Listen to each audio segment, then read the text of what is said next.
67 பேர் செத்தாங்கல்ல கள்ளக்குறிச்சியில சாராயம் குடிச்சு. உனக்கு கொஞ்சமாவது உனக்கு அதுல செத்து போன அத்தனை பேரும் என் தலித் சகோதரர்கள். 70-80% விழுக்காடு தலித் சகோதரர்கள் செத்து போனாங்களே.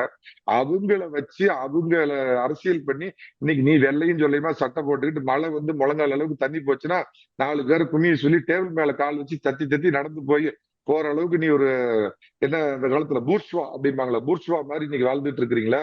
அந்த தலித் சகோதரர்கள் நினைச்சு பார்த்திருந்தா அன்னைக்கே இந்த திமுக கூட்டணி தூக்கி எறிஞ்சிட்டு நீ நியாயம் கேட்டிருக்கணும்ல.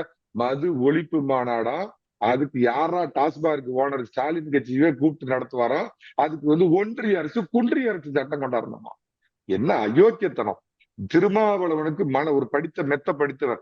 நீங்க வந்து ஃபாரன்சிக் லெபார்டரியில திருமாவளவன் பேர் வச்சுட்டு சாமி பேரை வச்சுட்டு இருந்த திருமாவளவனை கொஞ்சமாவது மனசாட்சி இருந்தா கூட்டணியில திமுக கிட்ட அண்டி பிழைக்கணுங்கிறதுக்காக எத்தனை தலித்து கொள்கைகளை நாம வந்து காது கொடுத்துட்டு உட்கார்ந்து இருக்கோம் நினைச்சு பாத்தீங்கன்னா ஒரு இரவு உங்களால் தூங்க முடியாது. தலித்துகளுக்கு இவ்வளவு பெரிய துரோகத்தை பண்ணிட்டு நான் ஒண்ணு கேட்கிறேன், என்னைக்காவது திமுகவுல சமூக நீதினு பேசுறானுங்களே, சமூக நீதி அந்த கட்சியில என்னைக்காவது அந்த கட்சி தலைவனா ஒரு தாழ்த்தப்பட்டவன் வர முடியுமா? இல்ல அந்த கட்சியுடைய முதலமைச்சரா ஒரு தாழ்த்தப்பட்டவன் வர முடியுமா?